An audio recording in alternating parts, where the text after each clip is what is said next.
In your expressions, have you been subject to any surveillance or harassment by the state or government?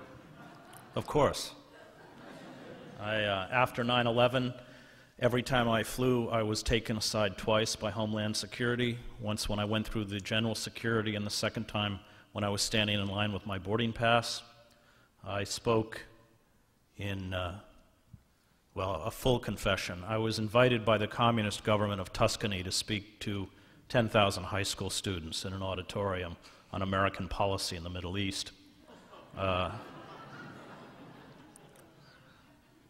And when I flew back, I was, although of course had a valid passport, I was taken into a room by Homeland Security and held there for about an hour until a supervisor came over and said to the officer behind the computer screen, "You can let him go, he's on a watch."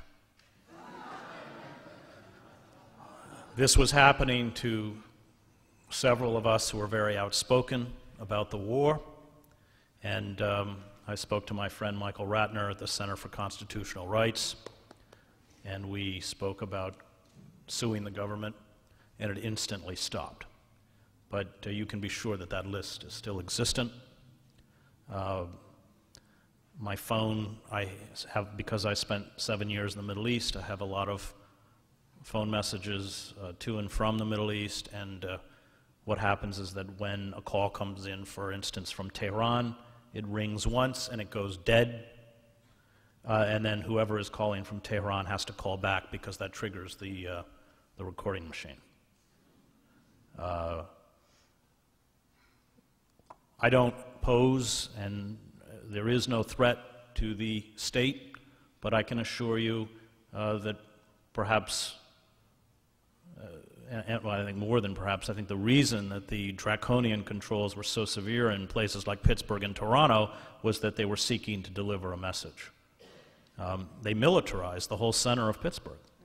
It turned it into the green zone, literally. They brought back a Pennsylvania National Guard battalion from Iraq in full combat gear and set up checkpoints and roadblocks and infiltrated groups and crashed websites and emails, and these poor groups of young anarchists brought a food bus, a school bus that was converted to make food, and that lasted about an hour, although it was parked in a private driveway before they took it away. I mean, most of the people protesting at Pittsburgh were retired Quakers in sandals. But the message was, don't try this. Don't try this.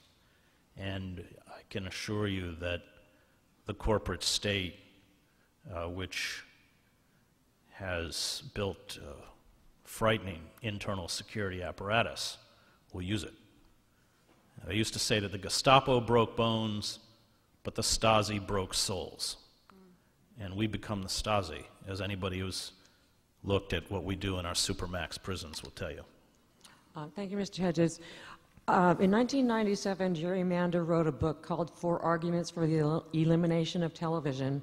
And I'm not sure if you're familiar with it. You've touched on certain parts of it, and it has a lot to do in the areas where you speak about people becoming part of this corporate, enmeshed corporate institution and become so tied, both commercially in our consumerism, in our culture, and a big plasma TV like this would not fit in my living room.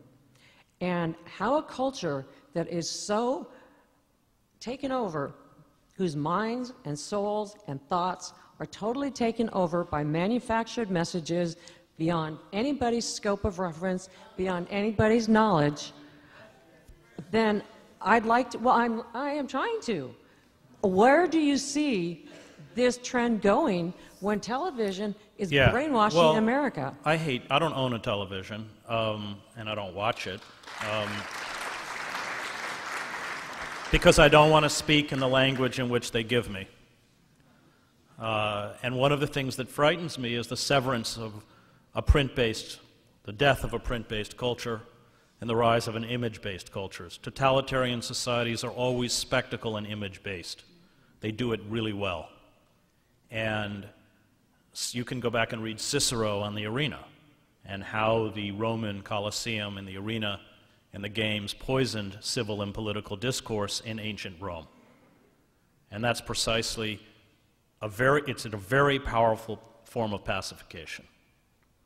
As well as a way, one of the things that I find most disturbing is the way poor people are betrayed. I mean, the actual poverty of Americans has become invisible to the wider culture. But when we see poor people on Jerry Springer or reality shows, they're figures of ridicule, figures to be humiliated because they're too overweight or they're too stupid or they're too immoral.